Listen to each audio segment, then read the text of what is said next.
You're gonna go into the middle of that chaos, armed chaos, and rustle and tussle.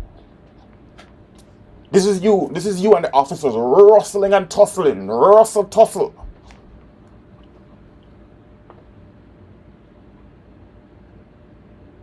And what? It's gonna be fine.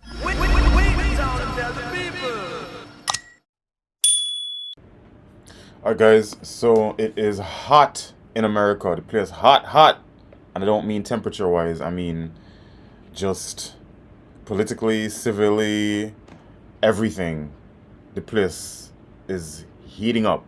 So latest is this Alex Pretti situation, which we're gonna take a look at. This happened a few days ago. And yeah, pretty tragic situation, but let's take a look here.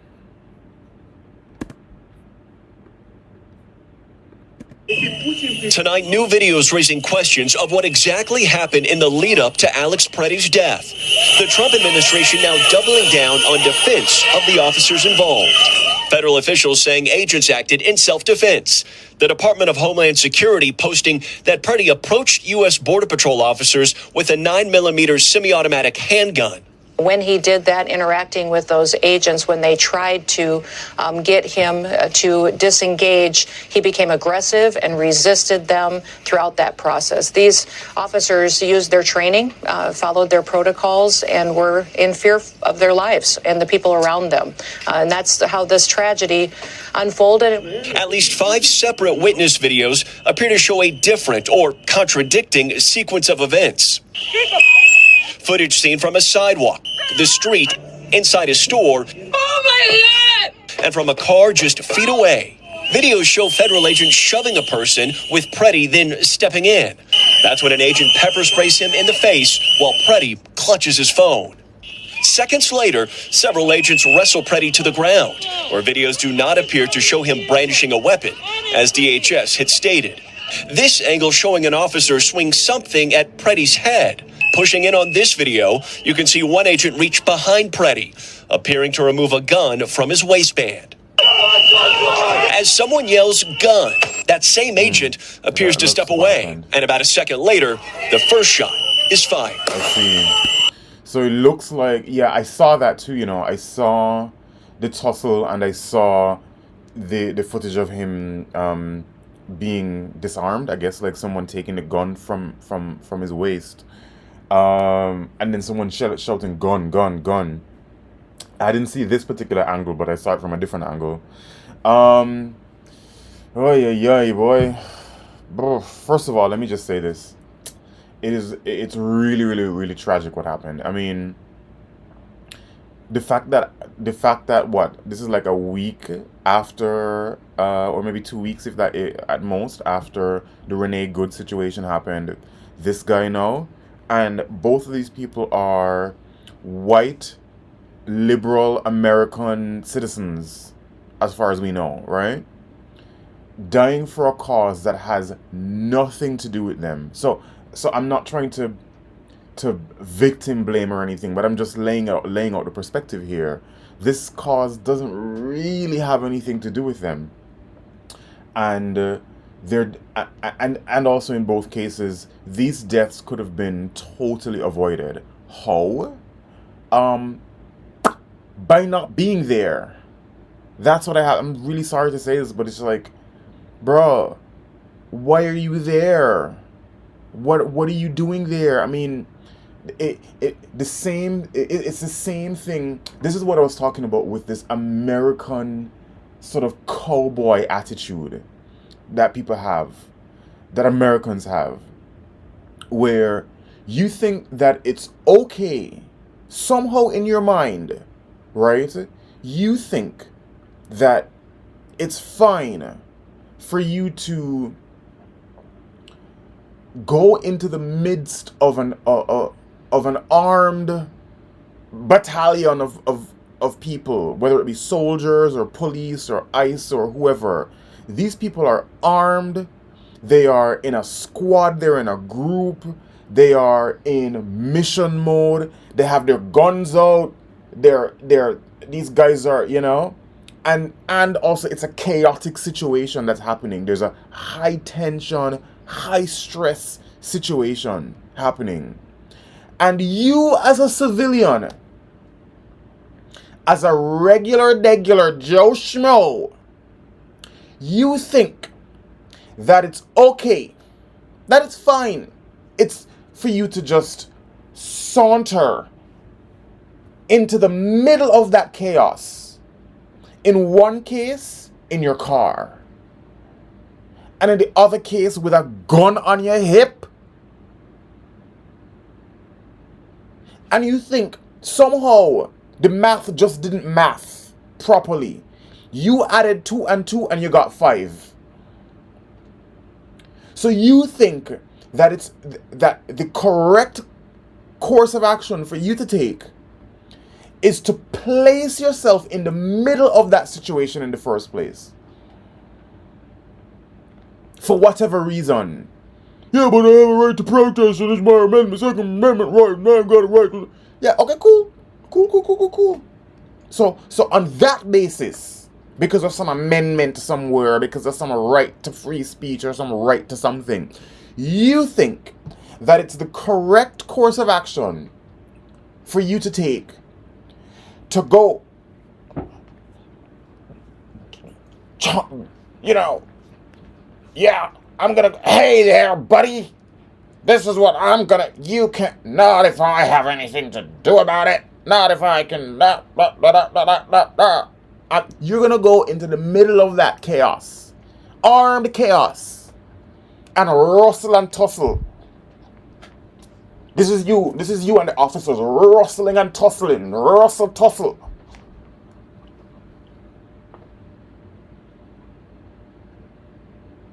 And what? It's gonna be fine. This and going to Starbucks to get a coffee are the same thing. Both outcomes are gonna be perfectly fine. Yeah? Both outcomes are gonna totally benign, no problem. In fact, on your way to Starbucks to get a coffee, on your way to the cafe, you say, oh, you know something?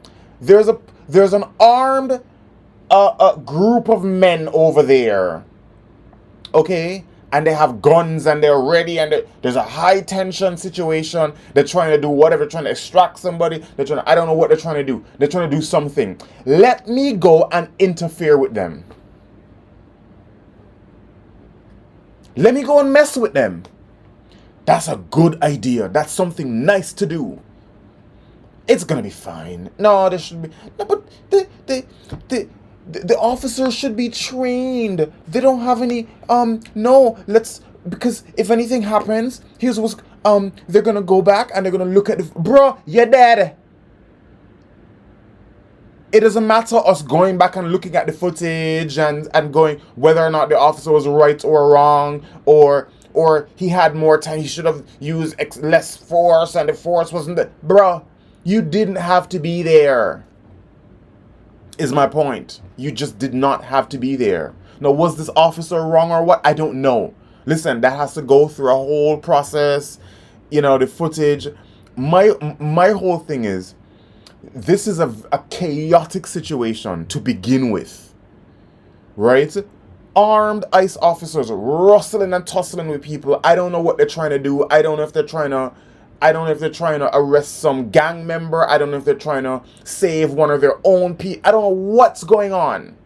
But these guys are armed. They're in mission mode. The guns are out. They're in a serious... Brother, what? Hello, I'm over there. I'm not anywhere around. Listen, I'm 6'2", okay? And I have... With this on my head, I'm like 6'4", okay? I'm a tall, sexy, red-skinned Rasta man. You understand? I am not about to make myself a target for anyone. I'm very easy to spot. Very easy to spot. So from the time I see that there's something happening over there, sir, I am over here. Gone. Way in the distance. I'll watch it on the news later. You know something? if I feel really that strongly about, I'm gonna write a strongly worded letter. I might even make a video about it. We live in an age now. This is the thing. This is the odd thing about it, right?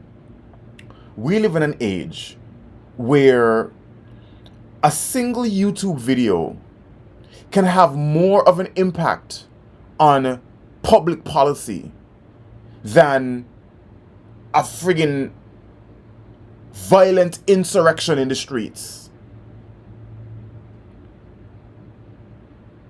And you're choosing the latter of those two options, bro. Come out of there. What you doing in there? Why are you in the middle of those people rustling and tussling? They all have guns and you have a gun. Why are you in the middle of that? That's crazy to me. It just does not signal someone who's interested in preserving their own life. And guess what? If you have more life, right, you could probably do more. Maybe right now, right, if you went out there and protest and did whatever, you wouldn't have that much of an effect. But if you continue to live, maybe you could run for city council. Maybe you could run for some type of office in the next few years. Maybe you could go, there's some meeting and you could stand up and you could make a really strong, powerful speech. Maybe you could, who knows? Maybe you could do a Greta Thunberg and go, "How dare you?" You know, you can do whatever you want. But no, you can't do anything because you're dead. Shot dead in the streets. In a place where you didn't even need to be in the first place. You didn't have to be there, sir. You don't have a family to look after. You don't have personal affairs to deal with. You don't have ambitions in your own personal life. What are you doing? What are you doing? The people who are being deported, they are not protesting. Y'all are protesting.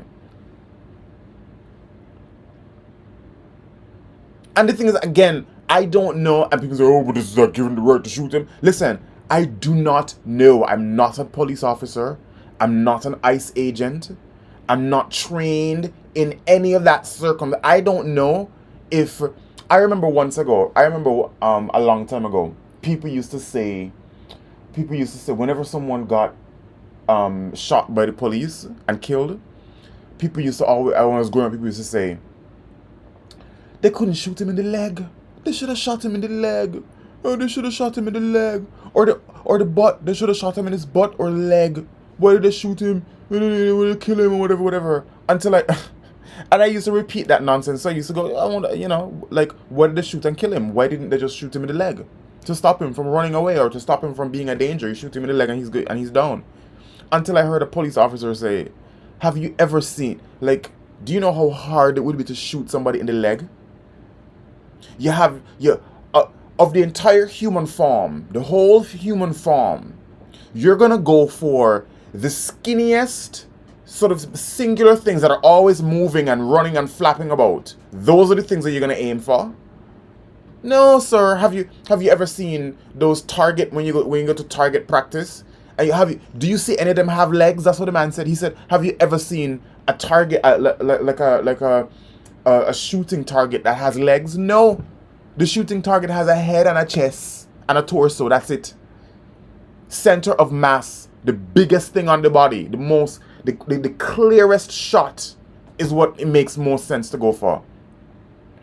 Not gonna aim for the leg. And if I aim for your leg more, the chances of me missing your leg and the bullet hitting someplace else, ricocheting and hitting me or some other passer or whatever it is, it's high. It's total. I was like, I had no idea. I was probably in my early 20s. I never thought about that. You know why? Because I'm not an officer. I'm not a police. I'm not an army guy. I'm not trained in any of that. I don't know. And neither are any of these people who are protesting. Y'all are not trained. Y'all don't know how these ICE agents are likely to respond to you. Oh, we're now on the back end going, the officer shouldn't have done that because bro, you don't know what the officer should have done in that situation. You don't know. You are there, right? Rustling and tussling with this guy. You hear somebody say, "Gun, gun." I don't know if they're maybe they're trained to shoot when they hear gun. That kind of makes sense. If you're a SWAT team and you are gonna be if you are going into a house, right, to go extract somebody or whatever it is, and you lay eyes on the target and you're telling him to put his hands up or whatever it is, and you see I don't know, there's a whole lot of stuff going on, and you see the person reach for something and somebody yells gun. Maybe they're trained to fire when they hear one of their fellow people say gun. Maybe it's I mean, look at how many guys are surrounding this guy here. This is a dog pile. This is a dog pile. I can't even really tell what's going on. And guess what? In that moment, you don't have forward and backwards keys where you can play it back. You can't pause the situation in real life and play it back frame by frame like this. So you're just in that rustling, tussling dog pile of feet and hands, and everybody is just going, and you just don't know what's happening. You hear somebody yell, "Gun!" You don't know if the gun is on you, if the gun is on one of your officers or one of your fellow officers. You don't know what's happening. Maybe that's his training, is to shoot. Maybe it's just his reaction. You're gonna fault him for a reaction that he's taking in that moment to protect and preserve life and the life of his fellow officers. Listen, I'm not trying to come to the defense of the officer or to the defense of the guy. I'm simply saying the guy, Mr. Pretti, should not have been there. You should have been someplace else. And certainly after the Renee Good situation. Certainly after Renee Good should have been at least that first sort of like warning shot. I mean, so to speak, it wasn't a warning shot, it was a proper kill shot. But that was like, to me, the first thing to say, all right, cool. That should have burst the bubble in most people's minds to go, yo, this is not just a social media thing, there's a lethal force out here. Mans could get shot. I'm not gonna be out here with y'all. I'm sorry. I'm gonna protest online. I'm gonna make a video, or I'm gonna do something else. So I mean, it's really tragic. I mean, it's painful because part of why I'm so worked up too is because the public is also continuing to be traumatized and re-traumatized by watching these things. We all have to be seeing this. We all have to be dealing with this and navigating this in our own minds. I mean, people who have children have to be explaining these things to their children. Simply because people are exacerbating the situation. Whether or not you agree or disagree with what ICE is doing, it's not you don't have the capacity to do anything about it in a physical sense. I always hear people say the reason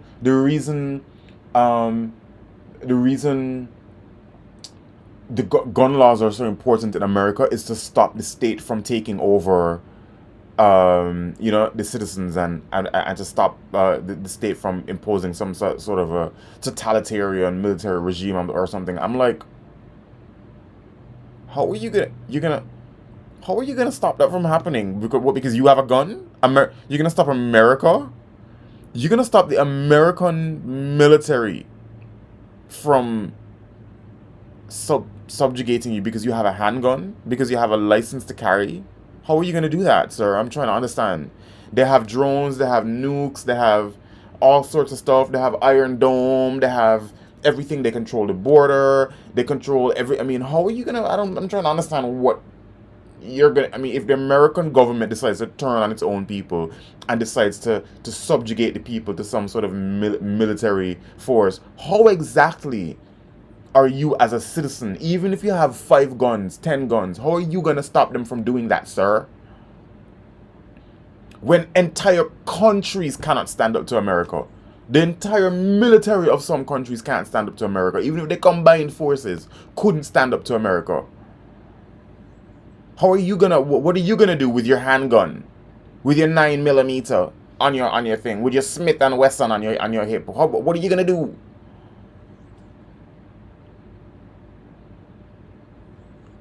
No, to protect your house and your loved ones and stuff, sure. But the whole to stop so that the government can't do what you can't stop the government from doing anything is my point. So how are you gonna stop? How are you gonna stop Trump from doing this? Tell me what you're gonna do to stop it, sir. What are you individually, personally going to do to stop it? Rustling and tussling with the officers. You're gonna lose. It's a losing game. You're just laying down your life for nothing. For nothing. Because guess what? They're still deporting people. And they're gonna make it even more strict as you go along. They've cancelled visa processing for a lot of countries. I mean, they're gonna make it more and more strict as they go. Trump is not done, and nothing that you people are doing is helping. It's not doing anything. So I don't understand what all of this is for. Rustling and tussling. Why? It's why. Let me see the rest. Or videos do not appear to show him brandishing a weapon, as DHS had stated. This angle showing an officer swing something at Pretti's head. Pushing in on this video, you can see one agent reach behind Pretti. What are they supposed to do at this moment? Tell me. What are the officers supposed to do in this moment? Hey, no, this guy's a citizen. We should leave him alone. Is that what they're supposed to do? They need to subdue this guy. This guy has a gun. This guy interfered with the officer. The officer is trying to control the scene. He intervened. You don't know what this guy's intentions are. They need to subdue this guy before one of them gets shot. You don't know what this guy is doing. You don't know that he's some fucking nurse in I don't fucking know what this guy is. They don't have his resume. They don't know who this guy is.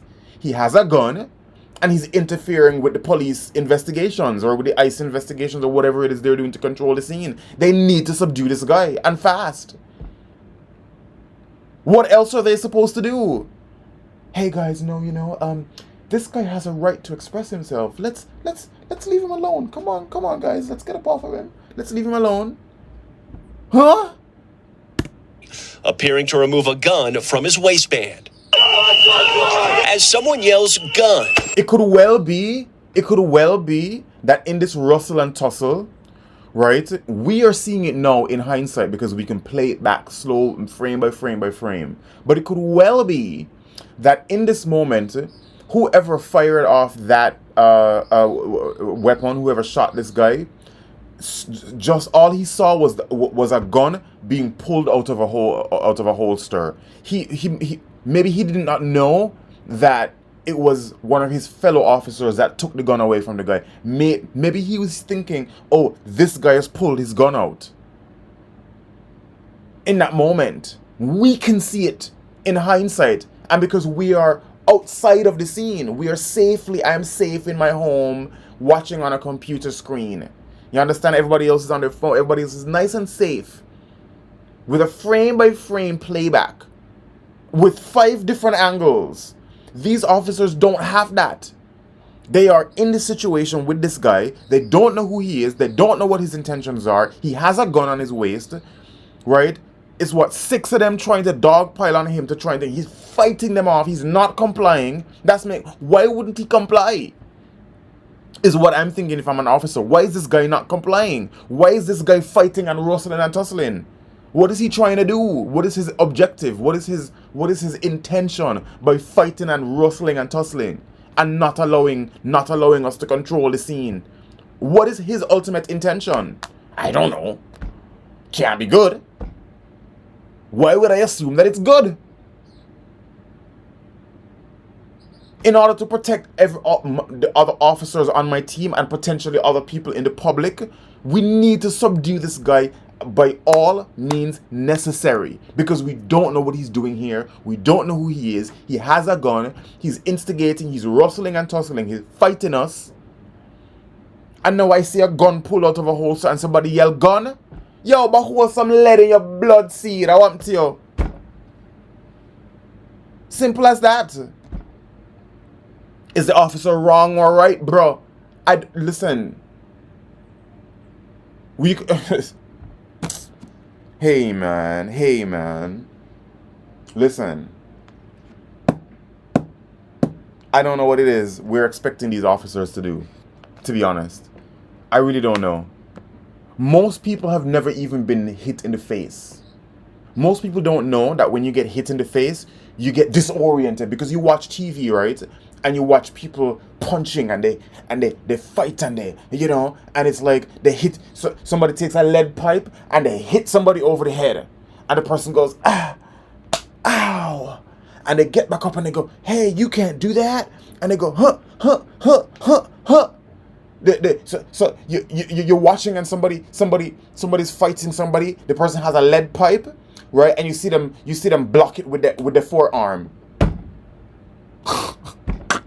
You see them blocking the lead pipe with the forearm.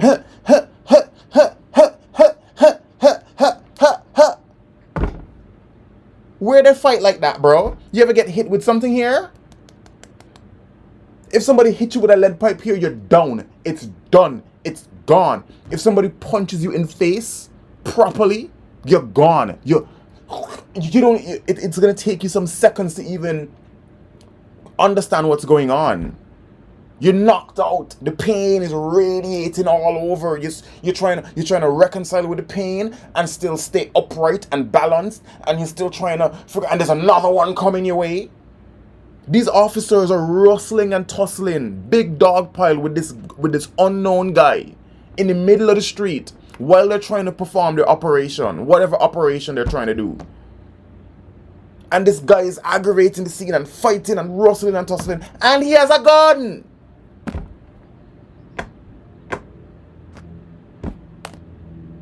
What are you expecting the officer to do?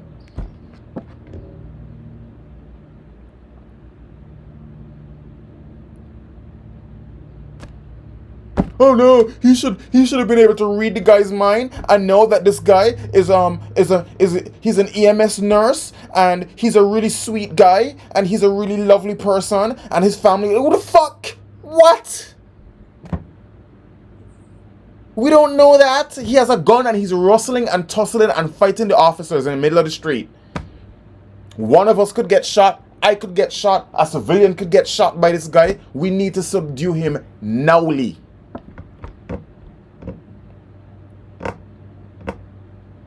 And they give us a service weapon for a reason. In case shit goes down and it gets really, really, really dire.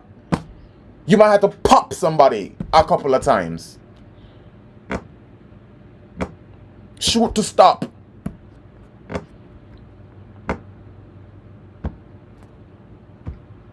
And you're telling me that the public... And guess what? Here's what. Because I know at least that much. Because I know at the very least that whoever these guys are, these ICE agents, the police, the military, National Guard, whoever these people are, they have training that I don't have. Is a group of them, a gang of them, a whole squad trained to protect each other and deal with the most rough situations and stuff like that. They're armed with lethal force, trained to use that lethal force, and they have the state on their side. Why would I go into that fight?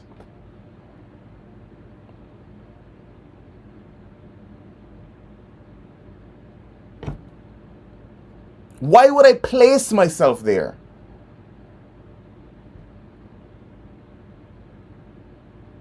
Most people, when they see police, they make sure that everything, hide the joint, make sure you show everything, don't put nobody say nothing, we just cool. Most people, when they see officers and armed forces, they're on their best behavior, even if they didn't do anything wrong, because you don't want to give those guys any reason to look your way. I don't even want you to see me. I don't even want you to notice me. You have a gun.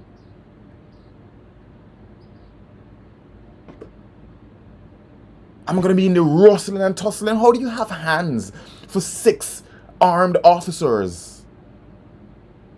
That's what I'm trying to understand. Where do you get hands for 6 armed ICE agents in the street? How you have the adrenaline and the thing to fight?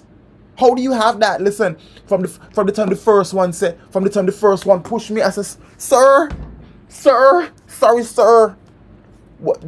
Sir, I didn't mean anything you want to do, sir. Sir, you have the gun, please don't hurt me, sir. I'm not rustling and tussling with you. I'm not fighting you. I'm not giving you any reason. I'm gonna lay down flat. Like a pancake. You're gonna see me flat.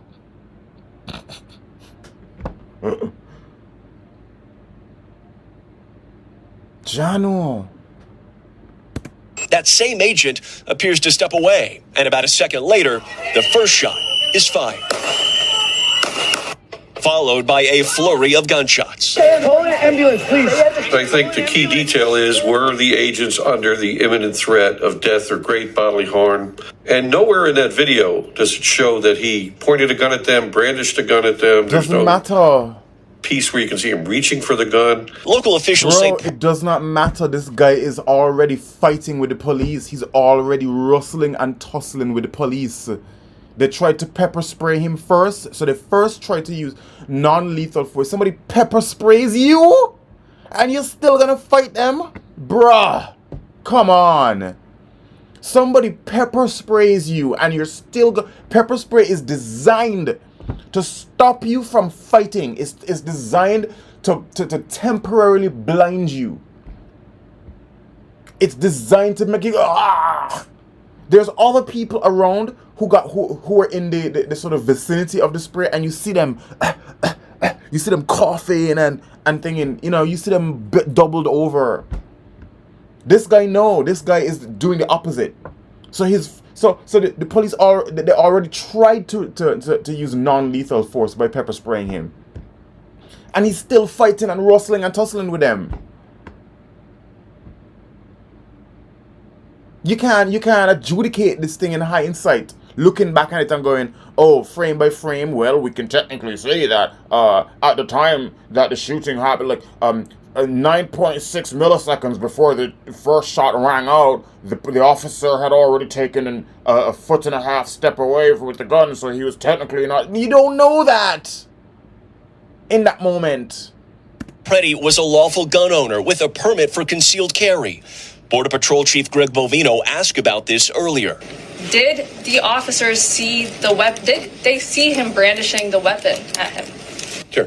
Many videos out there, many different accounts that you may see. All those minute details that will paint a true picture, not a freeze frame concept, and paint a larger picture of what really happened. That is why we investigate, so we can get to the truth, so there's not speculation. Meanwhile, near a growing memorial in Minneapolis tonight. My answer to this, listen, y'all don't put me up on them podium, because my answer would have been, listen, lady, I don't know what the officer saw from what he didn't see. I don't know what the officer saw from what he didn't see. There was 6 people dogpiling on this guy who was rustling and tussling and fighting and giving a whole lot of trouble. I don't know what the officers saw from what they didn't see. Sounds like a really nasty situation for a civilian to be in, right? Sounds like a situation that a civilian should avoid at all costs. Right? That's what it sounds like to me. It sounds like something that someone should do their utmost to avoid. A circumstance where there's 6 armed officers rustling and tussling and dogpiling on top of me, hands flailing, feet flailing, everybody's trying to subdue, everybody's trying to get control of the situation, and all of a sudden somebody yells gun. It doesn't sound like a situation I want to be at the bottom of. It doesn't sound like it's going to end well for somebody. I don't know. It just don't, the odds they're not really in my favor here. It doesn't sound like a nice way to spend my morning. I'd rather go get a coffee. What do you see when you watch those videos? An execution, an absolute execution. Bullshit. That's every angle shows it, and they continue to fire bullets at him while his body was lifeless on the ground. Yeah. And tonight regarding that's because they have to stop him. They have to stop. They have to stop the threat. They have to completely subdue the situation as quickly as possible. Those officers involved in the death of Alex Pretti. Commander Greg Bovino saying today that they have all been relocated out of state out of concerns they would be doxxed and or harassed, saying that none have been placed on administrative leave and all continue to work. We thank you for watching and remember. Bro, y'all need to get your stuff together. You people need to get your stuff together. This is not it. This is not the way you go about it. This is just not the way you go about it at all. Nick Shirley did one video and now he's testifying in front of Congress. Okay? It's changed now, right? The methodology has changed. It's not the protests in the street business anymore. Make a video, do some kind of a campaign, do some sort of a thing, go on some podcasts, do something, you know, that's gonna have a really serious impact. But this is all this is gonna do is just waste a life. Waste a life. And the thing is, you know, I think people don't think about the officers too. I imagine, again, I'm not an officer, but I don't imagine that every single officer who's ever shot somebody is home going, yeah, I shot that guy. You know, he's probably a little bit traumatized. He's probably like, oh fuck, I shot that guy. Shit. He's probably like, ugh. He's probably angry. You know, I mean, I don't know how he feels, but I would not be, I mean, that would be a pretty traumatizing situation for me as well as the officer. Having to shoot that guy. Or doing that or whatever. And this is what people are going to say, oh, you didn't have to listen, you don't know. You said execution stuff. You know what an execution is? An execution is where you intend to kill somebody. You understand? You plan it out, you work it, you go, okay, cool, this person, I'm going to take the life of this human being. One shot to the head, bam. Methodical, clean. I'm going to think about the most effective way to bring an end to their life as quickly, as cleanly, as efficiently as possible. That's an execution. This is I mean, this is just it's an awful situation, and I'm not trying to say that the guy deserved it. What he deserves is to be home with his family. What this guy deserves, right, is to I mean, he was a nurse or he was some healthcare professional. He was a really great guy or whatever. He deserves to be at work, making a difference in the lives of his patients. That's what he deserves to be doing. He shouldn't have been out there, armed, rustling and tussling with ICE agents. Shouldn't have been doing that. I'm sorry. And this is, people need to kind of, I mean, Americans, I think, need to start doing proper math. Y'all can't do math. Americans, y'all don't know how to do math. One gun, the likelihood of being shot is directly proportional to the amount of bullets and guns in the room, in your proximity. That's an equation for you to go think on. The likelihood of you being shot is directly proportional to the presence and number of bullets and guns in your immediate proximity. You can take that. You can use that for yourself.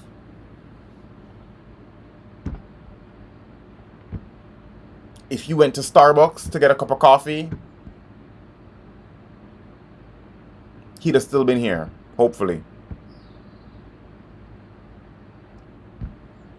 And now his family has to grieve. No, whoever, I don't know if he had children, I don't know what, I mean, his co-workers, everybody has to grieve, everybody has to look at this and be all sad and be all stuff. Because what?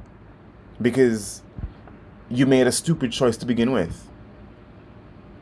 He made a stupid choice to begin with. And I think this is what these officials can't say that, I guess, because it's not politically correct. But put me up there. Put me on that podium. I would have said he shouldn't have been there in the first place. Case closed. Goodbye. Sorry. Should the officers have shot him? Maybe not. I don't know. Let the courts decide.